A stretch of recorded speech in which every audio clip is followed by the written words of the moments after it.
इस कहानी की शुरुआत में हम एलियट को देखते हैं जो कि एक फ्यूनरल सर्विस चलाता है। वो एक मरे हुए बूढ़े को उसके अंतिम संस्कार के लिए तैयार कर रहा था। एना इस आदमी के फ्यूनरल में आई थी। मरने वाला बूढ़ा एना का पियानो टीचर था, इसलिए वो बहुत ही ज्यादा दुखी थी। एलियट ने देखा कि एना बहुत ही ज्यादा उदास और इनसिक्योर है, इस वजह से वो अपने जीवन से कभी प्यार नहीं कर सकती। एना एक स्कूल की टीचर थी और उसके बॉयफ्रेंड का नाम पॉल था जो कि एक पेशे से लॉयर था। एना और पॉल का रिश्ता और भी बेहतर हो सकता था, लेकिन एना की इनसिक्योरिटीज के कारण उनके रिश्ते में कुछ कमी सी थी। इसी दौरान पॉल को पता चलता है कि उसे प्रमोट कर दिया गया है और उसे काम के सिलसिले में शिकागो जाना पड़ेगा। इसीलिए वो एना को एक फैंसी रेस्टोरेंट में ले गया, ये सोचकर कि वहां उसे वो प्रपोज करेगा ताकि वो दोनों साथ में शिकागो जा सके। उसने एना को अपने प्रमोशन और ट्रांसफर के बारे में बताया। इससे पहले वो एना को सब कुछ बताता और प्रपोज करता, एना चिंतित हो गई। एना को लगा पॉल उसके साथ ब्रेकअप कर रहा है एंड शिकागो भाग रहा है। वो पैनिक करती है, चिल्लाती है और पॉल को गालियां देके उसके साथ झगड़ा करती है। फिर रोते हुए वो रेस्टोरेंट से बाहर निकल जाती है। पॉल उसका पीछा करता है, उसे रोकने का प्रयास करता है, लेकिन एना बहुत ही तेजी से गाड़ी चला के वहां से निकल जाती है। एना बहुत ही ज्यादा दुखी थी, उसका ड्राइविंग पे बिल्कुल भी ध्यान नहीं था और उसका एक्सीडेंट हो जाता है। अगले सीन में हम एलियट को देखते हैं जो कि एना की डेड बॉडी को उसके फ्यूनरल के लिए तैयार कर रहा था, लेकिन अचानक एना की आंखें खुल जाती है। वो बहुत डर जाती है और पूछती है एलियट से कि वो कहाँ है।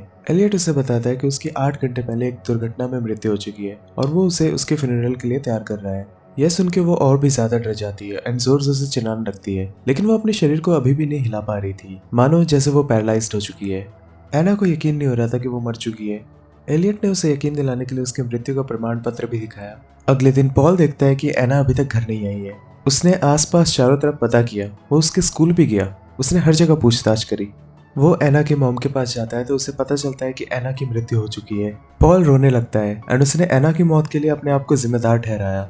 दूसरी तरफ एलियट एना के सर के चोट की सिलाई कर रहा था कि तभी दरवाजे पे कोई आता है। एलियट ने जल्दी जल्दी एना को एक इंजेक्शन दिया जिससे वो बेहोश हो जाती है। दरवाजे पे एना की माँ आई थी और वो एना से मिलना चाहती थी। एना के शव को देख के एना की माँ बहुत ही ज्यादा दुखी हो जाती है, पर वो थोड़ी देर के बाद वहां से चली जाती है। कुछ देर के बाद एना को होश आता है। उठते के साथ उसने अपने पल्स को चेक किया, उसकी पल्स नहीं चल रही थी, जिससे वो बहुत ही ज्यादा घबरा जाती है। मीनवाइल एलियट ऊपर अपने ऑफिस में था कि तभी पॉल एना की डेड बॉडी को देखने के लिए आता है। क्योंकि पॉल का एना के साथ कोई भी ब्लड रिलेशन नहीं है, एलियट उसे एना के डेड बॉडी को दिखाने से मना कर देता है। पॉल ऊंची आवाज में एलियट से बहस करता है, जिसे सुनकर एना भी जोर से चिल्लाने लगती है, लेकिन पॉल उसे सुन नहीं पाता और मायूसी के साथ वो लौट जाता है। कुछ देर के बाद एलियट बेसमेंट में एना के पास वापस आता है। एना एलियट से कहती है कि वो आखिरी बार पॉल से मिलना चाहती है। इसे सुनकर एलियट थोड़े गुस्से में कहता है कि उसे दुनिया के बारे में भूलना होगा। एलियट उसे यह भी बताता है कि वही इकलौता इंसान है जिसके पास उसे देखने और सुनने की शक्ति है, बाकी सभी के लिए वो एक मुर्दा लाश है। दूसरी ओर पॉल निराश होकर अपने दोस्त टॉम के पास पुलिस स्टेशन जाता है ताकि वो एना को आखिरी बार फिर से देख पाए, पर टॉम उसकी कोई भी मदद नहीं कर सकता। वहीं एना अब भी यह स्वीकार नहीं कर पा रही थी कि उसकी मृत्यु हो चुकी है। वो एलियट से कहती है हो सकता है डॉक्टर्स से कुछ गलती हो गई हो, क्योंकि वो अब भी सांस ले सकती है। एलियट उसे समझाता है कि वो सिर्फ सोच रही है कि वो जीवित है, असल में वो जीवित नहीं है। एलियट मुर्दे लोगों से सिर्फ इसलिए बात करता है ताकि उनके अंतिम संस्कार में उनकी मदद कर सके। यह सुनकर एना बहुत निराश होती है। वो कहती है कि उसका एक बहुत ही अच्छा जीवन था, एक बहुत अच्छा लवर था एंड उसका सब कुछ बर्बाद हो गया। वो निराश होकर सो जाती है। कुछ समय बाद वो कमरे में शोर से जाग गई। उसके सामने एक बूढ़ी औरत थी। ये वही बूढ़ी औरत थी जिसका शव उसने कुछ देर पहले कमरे में देखा था। वो बूढ़ी औरत उसके करीब आती है और कहती है कि तुम तैयार नहीं हो। वो एक दरवाजे को खोलती है। यह कमरा और भी भयानक था। एना धीरे धीरे अंदर गई और अचानक कोई उसका हाथ पकड़कर अंधेरे कमरे में ले गया। उसे कुछ आवाजें सुनाई दी, जैसे कि तुम मर चुकी हो और तुम इस जीवन के लायक नहीं हो। एना ने अपने बचपन के वर्जन को भी देखा। तभी एना इस बुरे सपने से जाग गई। ये सब उसका हेलुसिनेशन था। वह निराश थी एंड गुस्से में उसने चारों ओर सब कुछ तोड़ दिया। कुछ देर बाद एलियट वहां आता है एंड एना से पूछता है कि उसने ऐसा क्यों किया। एना कहती है कि उसे ऐसा लग रहा है जैसे वो नर्क में रह रही है। एलियट ने अपना कोट दीवार पर लटकाया जिसमें एना के कमरे की चाबी थी। एना वो चाबी चुरा लेती है। एलियट अपना कोट लेके वहां से चला जाता है। एलियट के जाते ही एना वहां से निकलने की कोशिश में जुट जाती है। रास्ते में एलियट को रियलाइज होता है कि चाबी एना ने चुरा ली है और वो अपने आप को रिहा करने की कोशिश करेगी। वो वापस घर आने लगता है। जब एना ने दरवाजा खोला तो एलियट वहां पहुंच चुका था। एना एक कमरे में एलियट से बच के जाती है एंड वहां से एक फोन का इस्तेमाल करके पॉल को कॉल करती है। पॉल ऑलरेडी एना की मौत से डिप्रेस्ड था एंड उसे एना के जिंदा होने के हेलुसिनेशन होते थे।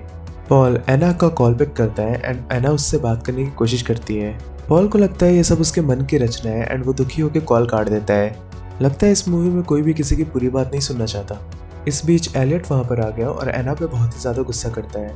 उसने एना से कहा कि तुम्हें लगता है कि तुम अभी भी जीवित हो, तुम विश्वास नहीं करना चाहती हो कि तुम एक मृत शरीर में हो, और अगर तुम्हें अब भी यकीन नहीं है तो जाके अपने आप को आईने में देख लो। जब एना ने खुद को आईने में देखा तो वो डर गई, क्योंकि वो एक लाश की तरह लग रही थी। लेकिन यहाँ कुछ अजीब हुआ। जब वो सांस छोड़ रही थी तो उसके निशान मिरर पर पड़े और वह हिस्सा धुंधला हो गया। लेकिन इससे पहले कि एना देख पाती, एलियट ने मिरर को साफ कर दिया। जैक बाहर से यह सब देख रहा था। जैक एना जिस स्कूल में पढ़ाती थी उस स्कूल का एक स्टूडेंट था। अगले दिन जब पॉल एना के स्कूल से सामान लेने गया तो जैक ने उसे बताया कि उसने एना को लाल पोशाक में देखा था। पॉल तनाव ग्रसित था। वो कहता है कि यह सच नहीं है, लेकिन छोटे जैक ने उससे कहा कि लगता है वो उसके टीचर की परवाह नहीं करता। यह सब सुन के पॉल इतना गुस्सा हो गया कि उसने जैक पर हाथ उठा दिया और मायूस होकर स्कूल से निकल गया। स्कूल के बाद जैक फ्यूनरल होम आया। एलियट ने उसे देखा एंड उससे पूछा कि क्या तुमने कल लाल रंग की पोशाक में एना को देखा था। जैक ने हाँ में जवाब दिया। एलियट कहता है डरो मत, ये एक गिफ्ट है जो उसके पास भी है, और अब तुम भी मेरी तरह मरे हुए लोगों को सुन पाओगे और उनसे बात कर पाओगे। एलियट ने जैक को एक फूल का उदाहरण दिया कि सूखे फूलों को फेंक देना चाहिए, उनकी असली जगह कूड़े में है। एलियट जैक को कन्विंस कर लेता है, जिसके बाद जैक एक छोटा चिकन जो कि बीमार था उसे मार डालता है, यह सोचकर कि मुर्गी अब कभी ठीक नहीं हो सकती, इसलिए उसे मार देना बेहतर है। अगले सीन में पॉल घर लौट रहा था। उसने एक लाल पोशाक देखी, फिर उसे याद आया कि एना ने भी ठीक इसी तरीके से लाल ड्रेस पहनी थी। वो तेजी से एलियट के घर गया और जोर से एना एना चिल्लाने लगा। एलियट ने उसे रोकने की कोशिश की, लेकिन पॉल बेसमेंट में गया और एना उसकी आवाज सुनकर जाग गई। वो जानती थी कि वह मर गई है और पॉल उसकी आवाज नहीं सुन सकेगा, इसलिए उसने कोई जवाब नहीं दिया। उसने कोशिश भी नहीं की, क्योंकि एक बार एलियट ने बताया था कि उसकी माँ और पॉल उससे प्यार नहीं करते हैं एंड उसे डेथ के साथ मूव ऑन कर लेना चाहिए। पॉल फिर से पुलिस के पास गया और टॉम से मदद मांगी। टॉम ने उसे डेथ सर्टिफिकेट दिखाया। पॉल ने कहा कि वो अब भी जीवित हो सकती है। आजकल कुछ दवाइयां हैं जो पल्स को कुछ समय के लिए रोक सकती है। उसने टॉम से बहुत बहस की, पर टॉम ने कहा कि वो किसी भी ग्राउंड पे एलियट के घर पे जाके रेड नहीं कर सकता। दूसरी तरफ एना ने एलियट से कहा कि उसे अपने जीवन के लिए बहुत पछतावा है। तब एलियट ने उससे पूछा कि वो अपने जीवन में क्या चाहती थी। एना निराश हो गई और कहा कि उसे नहीं पता कि उसे खुशी क्यों नहीं मिलती है, जबकि बचपन से उसने खुशी की बहुत तलाश करी है। एलियट को गुस्सा आया एंड उसने कहा कि तुम जानती हो कि तुम्हें क्या खुश करता है और खुशी क्या है। तब एना बताती है कि उसके पास पॉल था जो उससे बहुत प्यार करता था एंड वो भी उससे बहुत प्यार करती थी, पर उसने उसे हमेशा अपने आप से दूर रखा। एना को लगता था प्यार उसे और दुख दे सकता है। उसे हमेशा इस बात से डर लगता था कि क्या होगा अगर सारी खुशी उसके पास आती है और फिर अचानक से चली जाती है। फिर एलियट ने एना से पूछा कि अगर भगवान उसे जीने का एक और मौका देता है तो वो क्या करेगी। एलियट ने दरवाजा खोला और उसे अपना रास्ता चुनने दिया। एना बहुत खुश हो गई। वो घर जाने लगी, लेकिन उसने देखा वहाँ कुछ बहुत असामान्य था। वह अपने जीवन से मौत से भी ज्यादा डरती थी। वह बातें इमेजिन करके इतनी दुखी हो गई कि वो बाहर ही नहीं गई। एलियट मुस्कुराता है और कहता है मुझे लगा था शायद तुम कुछ अलग होगी, लेकिन तुम भी बाकियों जैसी हो। अगले दिन एना का अंतिम संस्कार था। एना ने पूरी तरीके से स्वीकार कर लिया था कि वह मर चुकी है। एलियट उसे हाइड्रोनियम ब्रोमाइड का इंजेक्शन लगाने जा रहा था, उसे उसके फ्यूनरल के लिए तैयार करने के लिए। तभी एना कहती है कि क्या वो आखिरी बार अपने आप को आईने में देख सकती है। एलियट ने उसे मिरर दिखाया। एना ने खुद को आईने में देखा और आराम से सांस छोड़ी, लेकिन फिर से वहाँ सांस छोड़ने के बाद दर्पण धुंधला हो गया। इसका मतलब यह है कि उसकी सांस गर्म थी। एना इसे देखने के बाद रिएक्ट करने ही वाली थी, लेकिन ठीक तभी एलियट ने उसे इंजेक्शन दे दिया। फिर एना का फ्यूनरल शुरू होता है। जैक, पॉल और एना की माँ वहाँ मौजूद थी। पॉल ने उसे एक अंगूठी दी जो उसने प्रपोज करने के लिए खरीदी थी। फ्यूनरल के बाद एलियट अपने कार्यालय जाता है। वहाँ बहुत से लोगों की बहुत सारी छोटी छोटी तस्वीरें थी। फिर उसने वहाँ एना की भी एक तस्वीर लगा दी। एना को दफना दिया जाता है। इसके बाद पॉल बहुत अधिक शराब पी रहा था, तो एलियट उसके पास गया और उसने उसे समझाने की कोशिश की कि एना अब और नहीं है, इसलिए शराब पी के वो अपने लाइफ के साथ खिलवाड़ ना करे और अपनी लाइफ के साथ आगे बढ़े। लेकिन पॉल इसे स्वीकार नहीं कर पा रहा था। अंत में एलियट ने कहा कि हो सकता है कि वो शायद अभी भी जीवित हो, और फिर पॉल स्ट्रेट अपनी कार में कब्रिस्तान की तरफ गया और एना को उसकी कब्र से बाहर निकाला और उसे बचा लिया। फिर वो एक दूसरे को गले भी लगाते हैं, लेकिन पॉल का ये सुंदर हेलुसिनेशन यहीं पे समाप्त हो जाता है। वो देखता है कि अब वो एलियट के फ्यूनरल हाउस में है। एलियट उसे बताता है कि उसके कब्रिस्तान पहुंचने से पहले उसका एक्सीडेंट हो गया था और उसकी मृत्यु हो गई।